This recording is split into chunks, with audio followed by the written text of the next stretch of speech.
ಮಧ್ಯಪ್ರಾಚ್ಯದಲ್ಲಿ ನಡೀತಾ ಇರುವಂತಹ ಯುದ್ಧ ಈಗಾಗಲೇ 1 ತಿಂಗಳು ಪೂರೈಸಿದೆ.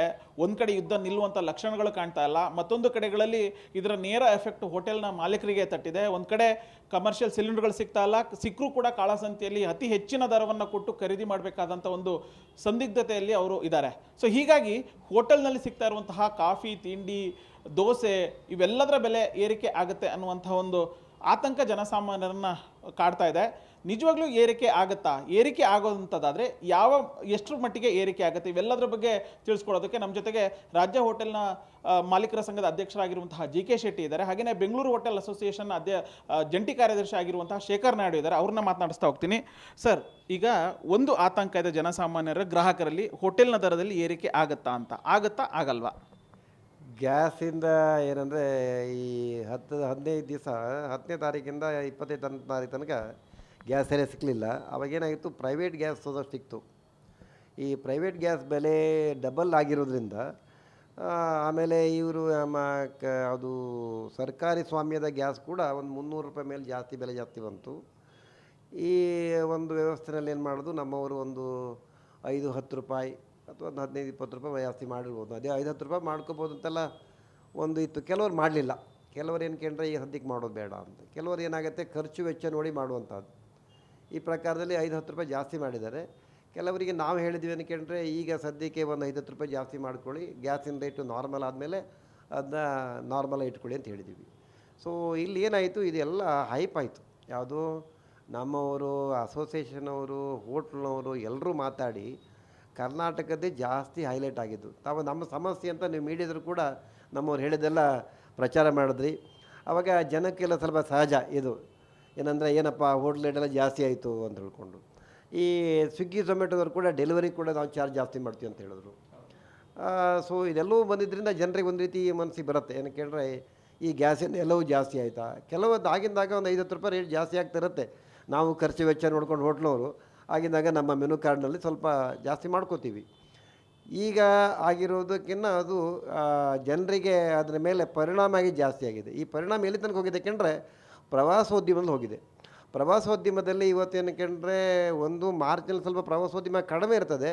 ಅದನ್ನು ಕೂಡ ಪ್ರವಾಸೋದ್ಯಮಕ್ಕೆ ಸಂಬಂಧಪಟ್ಟವ್ರು ಎಲ್ಲರೂ, ಟೂರ್ ಆಪರೇಟರ್ಸು, ಟ್ರಾವೆಲರ್ಸ್ ಇವರೆಲ್ಲ ಹೇಳ್ತಾರೆ ಅಂತ ಕೇಳಿದ್ರೆ, ಜಿಲ್ಲೆಯವರು ಕೂಡ ಏನು ಕೇಳಿದ್ರೆ ನಮ್ಮಲ್ಲಿ ಇವತ್ತು ಅದು ಇದಿಲ್ಲ, ಏನಂದರೆ ಪ್ರವಾಸಿಗಳು ಕಡಿಮೆ ಆಗಿದ್ದಾರೆ.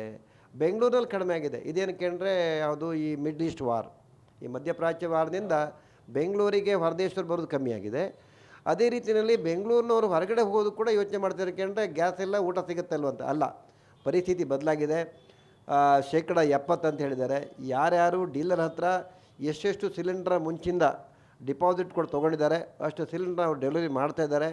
ಅದು ಅಲ್ಲೇ ಹೇಳಿದರೆ ಕೇಳಿದ್ರೆ, ಮೊನ್ನೆ ಆಹಾರ ಸಚಿವರು ಹೇಳಿದರು, 25,000 26 ಸಾವಿರ ಕಮರ್ಷಿಯಲ್ ಸಿಲಿಂಡರ್ಗಳನ್ನು ನಾವು ಮುಂಚೆ 10ರಿಂದ 16 ಸಾವಿರ ಆಯಿತು.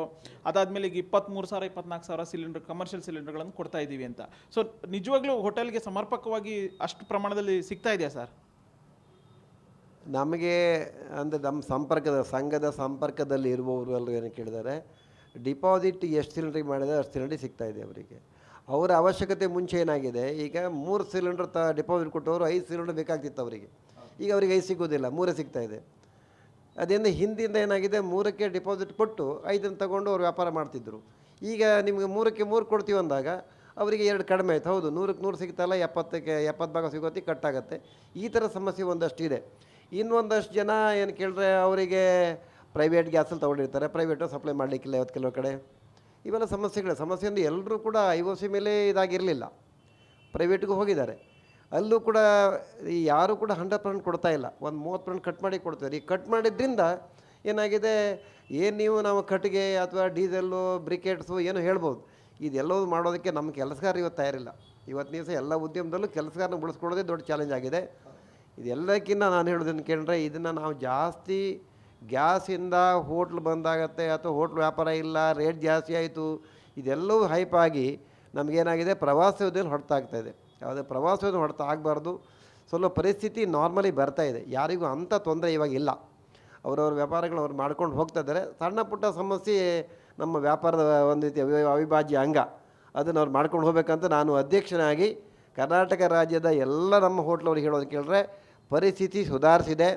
ಇನ್ನೂ ಹೆಚ್ಚು ಸಮಸ್ಯೆ ಇದೆ, ಖಂಡಿತ ನಮಗೆ ಸಂಘಕ್ಕೆ ಪತ್ರ ಬರೀರಿ, ನಾವು ಸಂಬಂಧಪಟ್ಟ ಇಲಾಖೆ ಜೊತೆಗೆ ಸರ್ಕಾರ ಜೊತೆ ಮಾತಾಡ್ತೇವೆ.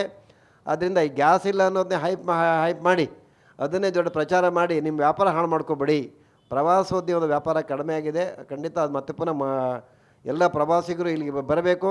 ಜೊತೆಗೆ ನಮ್ಮ ಬೆಂಗಳೂರಿನವರು ಕೂಡ ರಾಜ್ಯದ ಬೇರೆ ಬೇರೆ ಭಾಗ ಪ್ರವಾಸ ಮಾಡಲಿ, ಪ್ರವಾಸೋದ್ಯಮ ಉಳಿಲಿ, ನಮ್ಮ ಉದ್ಯಮ ಉಳಿಲಿ ಅಂತ ನಾನು ಹೇಳ್ತೇನೆ. ಸರ್, ಈಗ ಬೆಂಗಳೂರನ್ನ ಹೊರತುಪಡಿಸಿ ಬೇರೆ ಭಾಗದಲ್ಲಾದರೆ ಸೌದೆ ಒಲೆ ಅದಕ್ಕೆ ವ್ಯವಸ್ಥೆಗಳಿರುತ್ತೆ. ಆದರೆ ಬೆಂಗಳೂರಿನಲ್ಲಿ ಅದೇ ದೊಡ್ಡ ಚಾಲೆಂಜು. ಒಂದು ಕಡೆ 70% ಮಾತ್ರ ಸಿಲಿಂಡರ್ಗಳು ಸಿಗ್ತಾ ಇದೆ. ಸೊ ಬೆಂಗಳೂರಿನ ಹೋಟೆಲ್ನ ಪರಿಸ್ಥಿತಿ ಯಾವ ಥರ ಇದೆ ಅಂತ? ಕೆಲವೊಂದು ತುಂಬ ಹೈಫೈ ಆಗಿ ಹೋಟೆಲ್ಸ್ ಮಾಡಿರ್ತಾರೆ, ಅಂಥವ್ರಿಗೆ ತುಂಬ ತೊಂದರೆ ಆಗುತ್ತೆ. ಯಾರು ಸ್ವಲ್ಪ ಓಪನ್ ಏರ್ ಇದೆ, ಓಪನ್ ಏರ್ ಕಿಚನ್ ಇದೆ ಅಥವಾ ಈ ಡಾಬಾಲ್ ಕಾನ್ಸೆಪ್ಟ್ ಇದೆ, ಅಂಥವರು ಫೈರ್ವುಡ್ಡು ಅಂಥದ್ದೆಲ್ಲ ಬಳಸ್ಬೋದು. ಕೆಲವರು ಈಗ ಮೆನು ಸೈಜ್ನ ಕಮ್ಮಿ ಮಾಡಿದ್ದಾರೆ. ಅಂದರೆ ಯಾವುದು ಮಾಡಲಿಕ್ಕಾಗತ್ತೆ, ಈಗ ಇಂಡಕ್ಷನ್ ಕುಕ್ಕಿಂಗಲ್ಲಿ ಏನು ಮಾಡಲಿಕ್ಕಾಗತ್ತೆ. ಹಾಗಾಗಿ ಈಗ ಹೆಚ್ಚಿನ ಜನ ಕಾಫಿ ಟೀ ಇಂಥದ್ದನ್ನೆಲ್ಲ ಇಂಡಕ್ಷನಲ್ಲಿ ಮಾಡ್ತಾಯಿದ್ದಾರೆ. ಹಾಗಾಗಿ ಕಾಫಿ ಟೀ ಮೇಲೆ ಹೆಚ್ಚು ಮಾಡುವಂಥ ಪರಿಸ್ಥಿತಿ ಇಲ್ಲ. ಕೆಲವೊಂದು ತಿಂಡಿಗಳು ಯಾವುದು ಅನುಕೂಲ ಆಗುತ್ತೆ ಅವ್ರವ್ರಿಗೆ ತಕ್ಕ ಹಾಗೆ ಅವರು ಅದ್ರ ಪ್ರಕಾರ ತಿಂಡಿಗಳನ್ನ ತಯಾರು ಮಾಡ್ತಾಯಿದ್ದಾರೆ ಅವ್ರ ಮೆನುನಲ್ಲಿ. ಮತ್ತು ಕೆಲವೊಂದು ತಿಂಡಿ ಮಾಡೋಕ್ಕೆ ಆಗೋದಿಲ್ಲ ಅಂತ ತಿಂಡಿನ ಮೆನುನಲ್ಲಿ ಇವಾಗ ಸದ್ಯಕ್ಕೆ ಇಲ್ಲ ಅಂಥೇಳಿ ಅವರು ಇನ್ಫಾರ್ಮ್ ಮಾಡ್ತಾ ಇದ್ದಾರೆ. ಬೇರೆ ಊರುಗಳಲ್ಲಿ ಫೈರ್ವುಡ್ ಅಂತ ಹೇಳ್ತಾ ಇದ್ದಾರೆ. ಈಗ ಇಲ್ಲಿ ಕೂಡ ಕೆಲವೊಂದು ಕ್ಯಾಟ್ರಿಂಗ್ ಸಂಸ್ಥೆಗಳಲ್ಲಿ ಫೈರ್ವುಡ್ಡಲ್ಲಿ ಫುಡ್ಡು ತಯಾರು ಮಾಡ್ತಾಯಿದ್ದೀವಿ. ಹಾಗೆ ಎಲ್ಲ ಕಡೆನೂ ಫೈರ್ವುಡ್ ಮಾಡಲಿಕ್ಕೆ ಆಗಲ್ಲ. ಯಾರಿಗೆ ಕೆಲವೊಂದು ಸೆಂಟ್ರಲೈಸ್ ಕಿಚನ್ ಫೆಸಿಲಿಟಿ ಇದೆ ಅಂಥ ಕಡೆ ಕೆಲವು ಫೈರ್ವುಡ್ ಮಾಡಿ ಅದನ್ನು ಸೆಂಟ್ರಲೈಸಿಂದ ಕಳಿಸ್ಕೊಡ್ತಾ ಇದ್ದಾರೆ. ಸೊ ಈಗ ಪ್ರವಾಸೋದ್ಯಮದ ಮೇಲೆ ಅಂದರೆ ಬೆಂಗಳೂರು ಅತಿ ಇಂಪಾರ್ಟೆಂಟ್ ಅಂದರೆ ಹಾರ್ಟ್ ಆಫ್ ದಿ ನಗರ ಅಂತಂದರೆ ಬೆಂಗಳೂರು. ಸರ್, ಇಲ್ಲಿ ಪ್ರವಾಸೋದ್ಯಮದ ಮೇಲೆ ಯಾವ ರೀತಿ ಆದಂಥ ಎಫೆಕ್ಟ್ ಆಗಿದೆ ಅಂತ ನಿಮಗೆ ಅನ್ನಿಸ್ತಿದೆ? ಈಗ ಮೇಯ್ನಾಗಿ ಬ್ಯಾಂಗ್ಳೂರು ಸಿಟಿ ಅಂದರೆ ನಮ್ಮ ಲೋಕಲ್ ಪ್ರವಾಸಿಗರಿಗಿಂತ ಇಂಟರ್ನ್ಯಾಷನಲ್ ಪ್ರವಾಸಿಗರು ಬಂದು ಹೋಗುವಂಥದ್ದು ಜಾಸ್ತಿ. ಈಗ ಫಾರ್ ಎಕ್ಸಾಂಪಲ್ಲು ಫ್ಲೈಟಲ್ಲೆಲ್ಲನೂ ಪೆಟ್ರೋಲ್ ಸರ್ಚಾರ್ಜ್ ಅಂತ ಹೆಚ್ಚಿಗೆ ಒಂದು 3 ಸಲ ಮಾಡಿದ್ದಾರೆ ಆಲ್ರೆಡಿ. ಈ ಒಂದು 20 ದಿವಸದಲ್ಲಿ 3 ಟೈಮ್ಸು ನಾವು ಅಬ್ಸರ್ವ್ ಮಾಡಿದ್ದೀವಿ. ಆದರೆ ಅದು ಅಷ್ಟು ಇಂಪ್ಯಾಕ್ಟು ಪ್ರವಾಸಿಗರ ಮೇಲೆ ಆಗುತ್ತೆ, ಆದರೆ ನಮ್ಮ ಜನಸಾಮಾನ್ಯರಿಗೆ ಅದು ಹೈಲೈಟ್ ಆಗಲ್ಲ. ವೆರಾಸ್ ಇಲ್ಲಿ ಹೋಟೆಲ್ ವಿಷಯದಲ್ಲಿ ಬಂದಾಗ ಡೀಸಲ್ಲು ಪೆಟ್ರೋಲು ಇದೆಲ್ಲನೂ ಜಾಸ್ತಿ ಆಗಿದೆ ಅಂತ ಆ ಎಫೆಕ್ಟ್ ಇಲ್ಲ, ಗ್ಯಾಸ್ ಅಭಾವ ಒಂದೇ ಎಫೆಕ್ಟು. ಮತ್ತು ಈಗ ಆಟೋ ಗ್ಯಾಸು ಸಿಗ್ತಾ ಇಲ್ಲ, ಕಿಲೋಮೀಟ್ರ್ ಲೆಕ್ಕದಲ್ಲಿ ಕ್ಯೂ ಇದೆ ಅಂದ್ಬಿಟ್ಟು ಇಲ್ಲಿ ನಮ್ಮ ಲೋಕಲಲ್ಲಿ ಓಡಾಡೋ ಅಂಥವ್ರು ಮನೆಯಿಂದ ಹೆಂಗಸರುಗಳು ಇರಲ್ಲ. ಆ್ಯಕ್ಚುಲಾಗಿ ಲೇಡೀಸು ಹೆಚ್ಚಾಗಿ ಹೋಟ್ಲಿಗೆ ಬಂದರೆ ಬಿಸ್ನೆಸ್ಸು ಪ್ಲಸ್ ಆಗುತ್ತೆ. ಮತ್ತು ಈಗ ಎಕ್ಸಾಮ್ ಟೈಮ್ ಇದೆ, ಈ ಎಕ್ಸಾಮ್ ಟೈಮ್ನಲ್ಲಿ ಸುಮ್ಗೆ ಯಾರೂ ಓಡಾಡಲ್ಲ.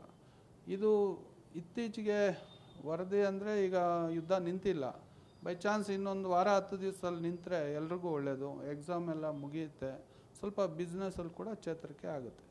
ಸರಿ, ಒಂದು ನಿಜವಾಗ್ಲೂ ದರ ಜಾಸ್ತಿ ಆದರೆ ಎಷ್ಟು % ಆಗ್ಬೋದು ಹೋಟೆಲ್ನ ಮೆನ್ಯೂಗಳಲ್ಲಿ? ಈಗ ದರ ಪರ್ಸೆಂಟೇಜು ನಮ್ಮ ಸಂಘದಿಂದ ನಾವು ಇಷ್ಟೇ % ಮಾಡಿ ಹಾಗೆ ಹೀಗೆ ಅಂತ ಏನು ಹೇಳಲ್ಲ. ಈ ಹೋಟೆಲ್ ಉದ್ಯಮದಲ್ಲಿ ಒಬ್ಬೊಬ್ರದ್ದು ಒಂದೊಂದು ಥರ ಲೆಕ್ಕಾಚಾರ ಇರುತ್ತೆ. ಒಂದು ಹೋಟ್ಲಲ್ಲಿ 20 ರೂಪಾಯಿ ಇರ್ಬೋದು, ಒಂದು ಹೋಟ್ಲಲ್ಲಿ 30 ರೂಪಾಯಿ ಇರುತ್ತೆ, ಒಂದು ಹೋಟ್ಲಲ್ಲಿ 40 ರೂಪಾಯಿ ಇರುತ್ತೆ, ಒಂದು ಇಡ್ಲಿನೋ ಏನಾದರೂ ಒಂದು ಎಕ್ಸಾಂಪಲ್ ತೊಗೊಂಡಾಗ. ಆದರೆ ಅವರವರ ಲೆಕ್ಕಾಚಾರಕ್ಕೆ ಅನುಗುಣವಾಗಿ ಅವರವರು ಕೆಲಸಗಾರರಿಗೆ ಯಾವ ಥರ ಪೇಮೆಂಟ್ ಕೊಡ್ತಾರೆ, ಅವ್ರ ಖರ್ಚು ವೆಚ್ಚ ಏನಿದೆ, ಇದೆಲ್ಲ ಹೋದ್ಮೇಲೆ ಏನಾದರೂ ಒಂದು ಸ್ವಲ್ಪ ಲಾಭಾಂಶ ಎಷ್ಟಿದೆ, ಆ ಲಾಭಾಂಶ ಬೇಕಾದರೆ ಇನ್ನೂ ಈ ಎಮರ್ಜೆನ್ಸಿ ಟೈಮಲ್ಲಿ ಕಮ್ಮಿ ಮಾಡಿಕೊಂಡು 10%, 5%, 15% ಅಂತ ಹೇಳೋದಕ್ಕಿಂತ 2%, 3% ಈ ಥರ ಕೂಡ ಕೆಲವರು ಮಾಡ್ಕೊಂಡಿದ್ದಾರೆ. ಆ ಥರನೂ ಆಗಿದೆ. ಸೊ ಅಂದರೆ ಈಗ ಸದ್ಯಕ್ಕೆ ನಡೀತಾ ಇರುವಂತಹ ಯುದ್ಧ ನಿಂತಿಲ್ಲ. ಯುದ್ಧ ನಿಲ್ಲಿಲ್ಲ ಅಂತಂದರೆ ಮುಂಬರುವಂಥ ದಿನಗಳಲ್ಲಿ ಮತ್ತಷ್ಟು ಹೋಟೆಲ್ ಉದ್ಯಮಕ್ಕೆ ಆರ್ಥಿಕವಾದಂಥ ಒಂದು ಹೊಡೆತ ಬೀಳುತ್ತೆ. ಇದ್ರ ಬೆನ್ನಲ್ಲೇ ಈಗಾಗಲೇ ಪ್ರವಾಸೋದ್ಯಮ ಇಲಾಖೆ ಸಂಪೂರ್ಣವಾಗಿ ಪ್ರವಾಸೋದ್ಯಮನೂ ಕೂಡ ಸಂಪೂರ್ಣವಾಗಿ ಕುಸಿದಿದೆ. ಸೊ ಇದ್ರ ನೇರ ಎಫೆಕ್ಟ್ ಈಗಾಗಲೇ ಹೋಟೆಲ್ ಉದ್ಯಮಕ್ಕೂ ಕೂಡ ತಟ್ಟಿದೆ. ಸೊ ಯುದ್ಧ ಆದಷ್ಟು ಬೇಗ ನಿಲ್ಲಬೇಕು. ಪ್ರವಾಸೋದ್ಯಮ ಎಂದಿನಂತೆ ತನ್ನ ಕಾರ್ಯಚಟುವಟಿಕೆಯನ್ನು ಮುಂದುವರಿಸಿದರೆ ಹೋಟೆಲ್ ಉದ್ಯಮನೂ ಕೂಡ ಸರಾಗವಾಗಿ ನಡೆಯುತ್ತೆ. ಸೊ ಯಾವುದಕ್ಕೂ ಕೂಡ ಯುದ್ಧ ಆದಷ್ಟು ಬೇಗ ನಿಲ್ಲಬೇಕು. ನಮಗಿರುವಂತಹ ಕಮರ್ಷಿಯಲ್ ಸಿಲಿಂಡರ್ ಸಮಸ್ಯೆ ಏನಿದೆ ಅದು ಬಗೆಹರಿಬೇಕು. ಅದಕ್ಕೆ ಬೇಕಾದಂಥ ವ್ಯವಸ್ಥೆಗಳನ್ನು ಸಂಬಂಧಪಟ್ಟಂತಹ ಸರ್ಕಾರ ಮಾಡಬೇಕು. ಆವಾಗ ಮಾತ್ರ ಹೋಟೆಲ್ ಉದ್ಯಮನೂ ಕೂಡ ಬೆಳೆಯುತ್ತೆ, ಆಗ್ತಾ ಇರುವಂತಹ ಸಮಸ್ಯೆಗೆ ಪರಿಹಾರ ಸಿಗುತ್ತೆ ಅನ್ನುವಂಥ ಒಂದು ಮಾತನ್ನು ಹೋಟೆಲ್ ಮಾಲೀಕರು ಹೇಳ್ತಿದ್ದಾರೆ. ಕ್ಯಾಮ್ರಾ ಪರ್ಸನ್ ಯುವರಾಜ್ ಜೊತೆ ಉಲ್ಲಾಸ ಸ್ಕಿರ್ವಾಸೆ, ಗ್ಯಾರಂಟಿ ನ್ಯೂಸ್, ಬೆಂಗಳೂರು.